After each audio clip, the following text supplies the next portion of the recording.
Hello, my name is Abraham Klein, and today I'm going to begin with a question.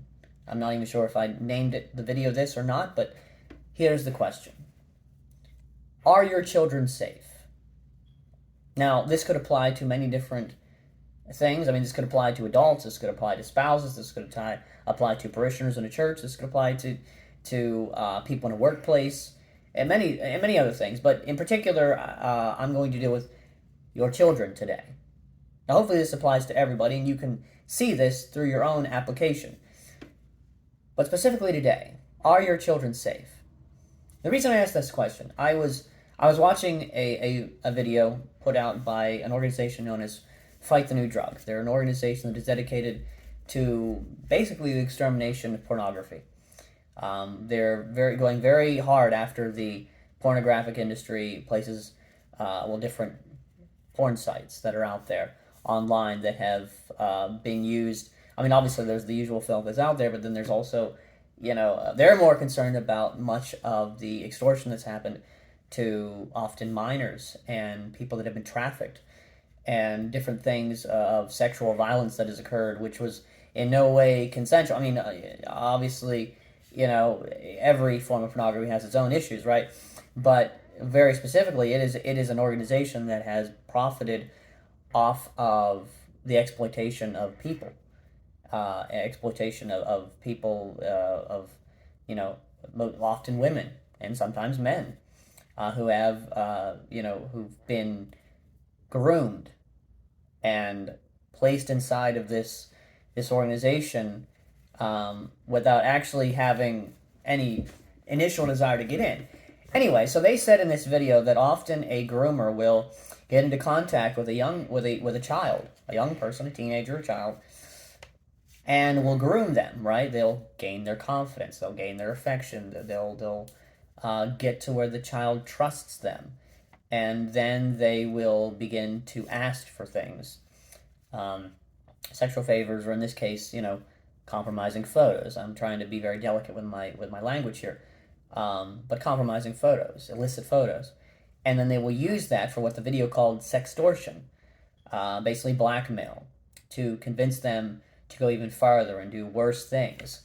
And now it's easy for us to then reply to that by saying, well, all they have to do is tell their parents, right? Shouldn't they just tell their parents and then everything will be fine? Well, yes, that should be all they have to do, right? But the reason why that might not always be the case is because a lot of times the parents are not safe. I'm not saying that the parents are going to then, be like, oh, well, that's a good idea, you should keep doing it. No, I'm not talking about that. I'm talking about the reaction from the parents will sometimes be more severe to the child who is the victim in this circumstance. I understand when they've made the decision, that is the decision that they've made, right? I understand that they're not completely, off the hook, so to speak. But in that moment where they have been compromised in that respect, they are a victim. And to treat them worse than the actual perpetrator, or to initially treat them as the bad person in the initial situation, is wrong. And I know that might make me sound like a compromiser or a liberal, whatever label you want to call me, but it's true. If a situation like that occurs, and your first reaction is, to your son or oh, well, you're just a whore. Oh, well, how dare you get in that situation, son? How dare you, you pervert? The first reaction should be, oh my, I can't believe you've been in that situation. Let's make sure this pig goes to jail. If that's not your first reaction, then guess what? You are becoming a part of the problem. Now, I understand there's a lot of people who would defend being harsh on their sons and daughters and calling them perverts and whores and all these different things, because, after all, it's important to let them know that there's consequences of what they've done. Yeah, you don't think they've realized that by, I don't know, being groomed and then blackmailed? So, what I'm saying is, yeah, you can say that. Oh, I need to be difficult on them. I need to be hard on them.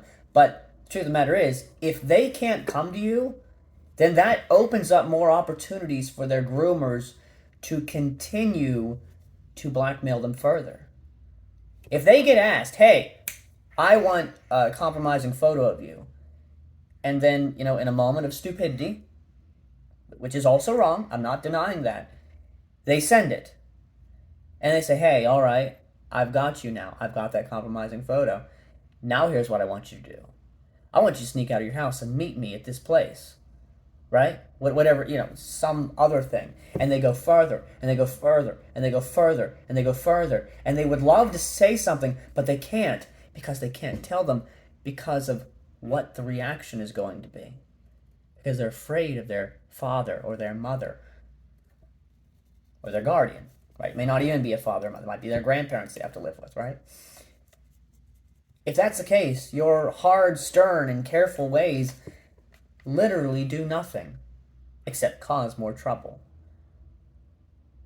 And again, that is often the case. That is why it happens so often. Is because so often a child does not feel safe to tell their parents, their guardian, whomever, the adult in their life, and as a result, the groomer, the pervert, the one who has initiated this sick thing, ends up trafficking this child, ends up extorting this child, and ruins their life.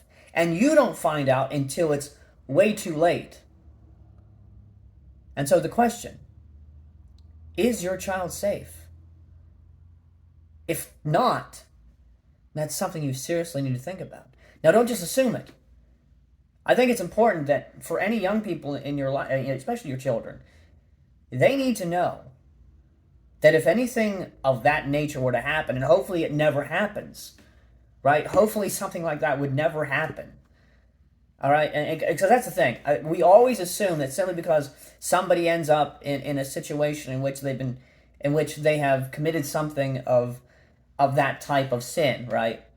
That it's because they absolutely, they've been thinking about it for years. It was in their heart, that little rebel.